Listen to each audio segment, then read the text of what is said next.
The most obsolete idea is go to school, get a job, work hard, save money, get out of debt, and invest for the long term in the stock market. See, why would you save money when they're printing trillions of dollars? The gap between the 1% and 99% is massive. You see, it's not just money. You have to step back and look at the bigger picture. So what do you do? In every one of us is a poor person. There's still a poor person inside me. There's also a middle class person, and the middle class persons want security. They want that steady paycheck. And there's a rich person. And they're all inside of us, except that it's not taught. You're taught to go to school, get a job, and get a paycheck. You're not taught to how to get rich. If you read Rich Dad, Poor Dad, my rich dad refused to pay me. He said the paycheck was one of the most damaging things you could take in your life. He says the moment you take a paycheck, you're an employee, and that's the mindset. So my rich dad never paid me. It drove my poor dad, a government employee, nuts. You gotta pay people, you gotta pay people. And Rich Dad was not saying that the paycheck was bad. He says you didn't want to be a slave to money. So as an entrepreneur, if Rich Dad folded, I just started another company. I don't need a paycheck. I don't need anybody to take care of me. If my government doesn't like me, I move to another country because they need entrepreneurs there. So the entrepreneur is not so much the business. The entrepreneur is really the mindset and the skill sets and the different set of rules. You see, small business does not operate in the same rules as big business. Entrepreneur is a mindset first, a skill set, and rules. And depending upon whether you're an employee or a small business, the rules are different. The mindsets are different, the skill sets are different. If you could say one thing to somebody who's never been an entrepreneur and they're thinking about making the leap of faith into becoming an entrepreneur, what could you tell them? Well, I'll just tell them the same thing that happened to me. My last paycheck, I still remember it clearly. It was one of the worst and the best days of my life. And I was in Puerto Rico. I was working for Xerox, and my boss gave me it wasn't a paycheck, it was a bonus check. I think it was about $30,000, taxable. It's the only problem with that. So I got this check and I went, holy mackerel. You know what I mean? So I was excited, but I was also disturbed. And so this other guy comes up to me, his name was John, and John says to me, he says, you're gonna be back. I said, why? He says, because you're gonna fail. I looked at him and said, look, few expletive words, because that's what he did. He left Xerox, failed, and he came back. And I said, look, you failed and you came back, but I'm gonna fail and I'm never coming back. And that's the attitude. Do you know what I mean? If you say, well, if I fail, I'll go back to mommy and daddy, then that's what you'll do. So if you fail, that's when I became an entrepreneur, because I had no money. I had no money for years. I didn't have a paycheck. But that's what my rich dad encouraged me to do. He says, when you don't have this paycheck, you get hungrier, smarter, and it's a test of your character. Will you become a crook? Will you become dishonest? Will you cheat and steal? Or will you become a better human being? So really, that's the benefit of becoming an entrepreneur, is you really find out who you are when you don't have anything. So you always have to look at the big picture. Too many people look at, well, what's going to happen to me? When you look at the big picture, you're also going to know that when something bad happens, something good's going to happen. But you got to prepare for whatever is coming. If you think next 20 years will be like the last 20 years, you're going to get creamed. When you and I go to the supermarket and we buy a carton of milk, we always check for the expiration date. But most people do not check for the expiration date on their brains. Instead of get out of debt, I get into debt. I just refinanced $300 million in debt. I went from 5% to 2.5% interest. I made a fortune. Every month, more money comes in because my cost of money has gone down. So while some financial experts are saying get out of debt, I'm saying learn how to use debt. See, when I came back from in Vietnam in January of '73, the first thing my rich dad said to me was go to school to learn how to invest in real estate. It wasn't real estate, it was how to use debt and taxes. Debt and taxes make the rich richer. Debt and taxes make the poor and middle class poor. So all the rich guys who are doctors and lawyers or, those guys, they're getting creamed and they don't know why. Doctors are getting creamed. Oh yeah, they're making more money, but the take home is less. Sure. My doctor just yelled at me. He was happy. He says, "Oh, guess what? I finally made $1 million." And I said, "Yeah, this was just 3 weeks ago."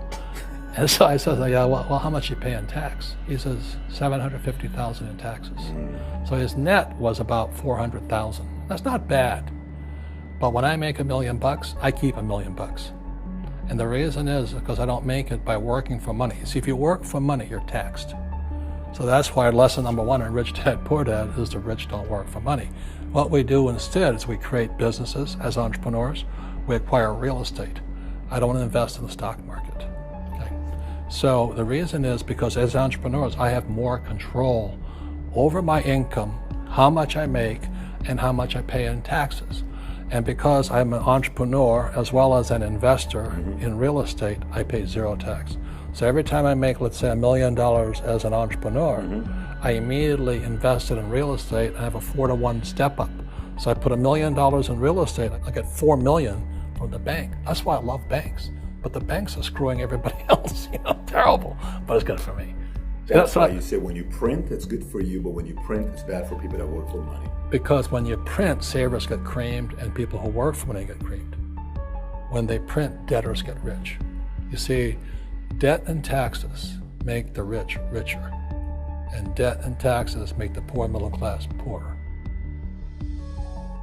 When we have obsolete ideas, we get obsolete results. So what's happening for most people, the idea of going to school, getting a job, working hard, saving money, getting out of debt, buying your house because it's an asset, and investing for the long term, is obsolete. The world has changed. The world changed in 1971 when President Nixon took us off the gold standard and money became debt. What if we get rid of school? Then what would happen? Would it be better if we had no educational system at all? No, I'm saying education is more important before. It's just obsolete. There's Moore's Law which states information doubles every 18 months. In other words, everything's obsolete 18 months. So, and this is just a recent phenomenon. So when you come out of school, you're already obsolete. And that's why I'm the old guy, I meet my friends who went to Harvard. I went to Harvard. I said, yeah, that was how long, 50 years ago? Today, the banks are charging you interest to save money. In other words, banks don't want your money because they printed too much of it. And that's why there's this bubbles in stocks and bubbles in real estate and all this. People are dumping the cash because, as I said in here, savers are losers and cash is trash. And yet people are, well, I want a high-paying job. Well, that's an obsolete idea. Get out of debt is an obsolete idea. You should learn how to get into debt, how to use debt to get rich, and they'll never teach you about taxes. The reason the 1% is way up here and the 99% are going this way is because when you print money, 2 things happen: inflation and taxes. It's going to crush you. And any entrepreneur thinks, I'm just going to make money, I'm going to start a business and make a lot of money because of what we talk about. They really have got to smell the roses, man. That's not what the real entrepreneurs are doing. Most entrepreneurs, there's 28 million small business owners in America. 24 million are what are one-person entrepreneurs. They're called non-employee entrepreneurs. So and that's what happens is when people don't really understand what an entrepreneur does. So most big people are self-employed, but they're not really entrepreneurs. The self-employed pay the highest taxes of all, and nobody tells them that. Yeah, it's also called the entrepreneurial spirit, but what we were actually talking about was there's no such thing as a bad economy.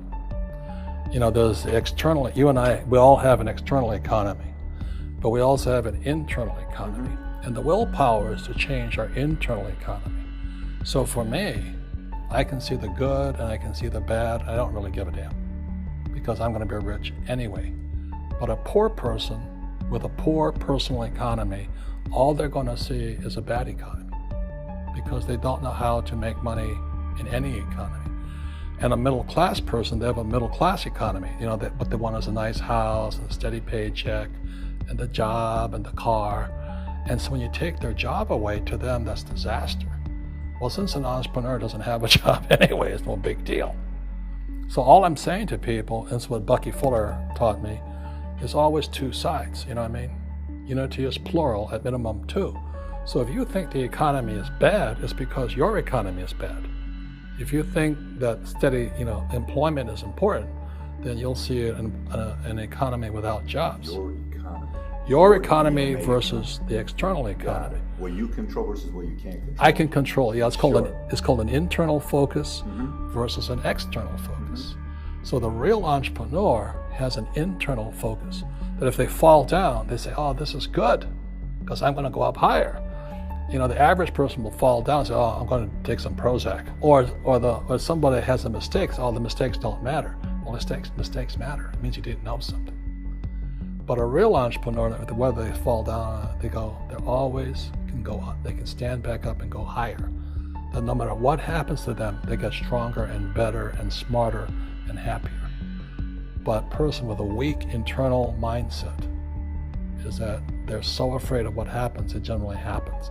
Like, people who are afraid of losing their jobs, they generally lose their jobs. You know what I mean? Yeah, so everything comes through you. Yeah, so the entrepreneur first job is to control inside here, not outside there. The moment you take that paycheck, you're an employee.